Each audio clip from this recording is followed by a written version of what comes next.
आज हम एक बहुत ही अहम मुद्दे पर बात करने वाले हैं। भारत के दो सबसे बड़े और लोकप्रिय शिक्षकों खान सर और रोशन आनंद सर के बीच जो हालिया तनाव की स्थिति बनी है ना, उस पर अब कुमार सर का एक बड़ा बयान सामने आया है। तो चलिए बिना किसी देरी के बिल्कुल निष्पक्ष होकर इस पूरे मामले को समझते हैं। देखिए, इस पूरी बात की शुरुआत में कुमार सर ने एक बहुत ही स्पष्ट बात कही है।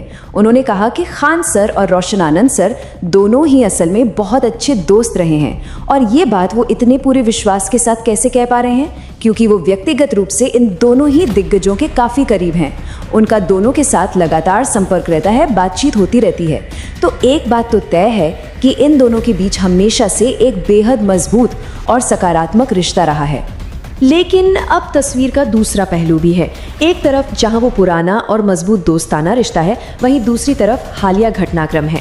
कुमार सर के नज़रिए से समझें तो हाल ही में जो कुछ भी हुआ है ना, उसकी वजह से हालात अचानक से थोड़े नाजुक हो गए हैं। यहाँ हम किसी भी एक पक्ष का समर्थन नहीं कर रहे हैं, बल्कि सिर्फ इस बात पर गौर कर रहे हैं कि इतने पुराने और ऐतिहासिक रूप से अच्छे संबंध में अचानक से ये तनावपूर्ण मोड़ कैसे आ गया। तो अब सवाल उठता है कि इस नाजुक स्थिति का समाधान क्या हो सकता है। यहीं पर कुमार सर की मुख्य अपील बड़ी ही स्पष्टता से सामने आती है। उनका सबसे पहला और सबसे जरूरी संदेश यही है कि इस विवाद को जल्द से जल्द शांत किया जाए। इसके बाद वो दो सबसे बड़े लक्ष्यों पर जोर देते हैं। पहला राष्ट्रीय हित और दूसरा छात्रों का हित। उनका बिल्कुल साफ मानना है कि देश की मौजूदा परिस्थितियों को देखते हुए सबको एक साथ आना होगा।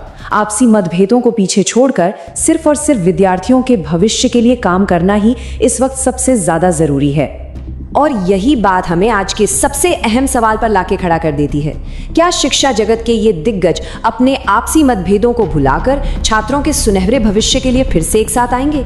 ये वाकई सोचने पर मजबूर कर देता है कि जब बात लाखों छात्रों के भविष्य की हो, देश की प्रगति की हो, तो हमारे मार्गदर्शकों की जिम्मेदारी कितनी ज्यादा बड़ी हो जाती है। अगर ये त्वरित और निष्पक्ष विश्लेषण जानकारीपूर्ण लगा हो तो लाइक जरूर करें। इसे अन्य छात्रों के साथ भी शेयर करें ताकि सब तक ये स्पष्ट दृष्टिकोण पहुंच सके। और हाँ, ऐसे ही बेहतरीन विश्लेषण के लिए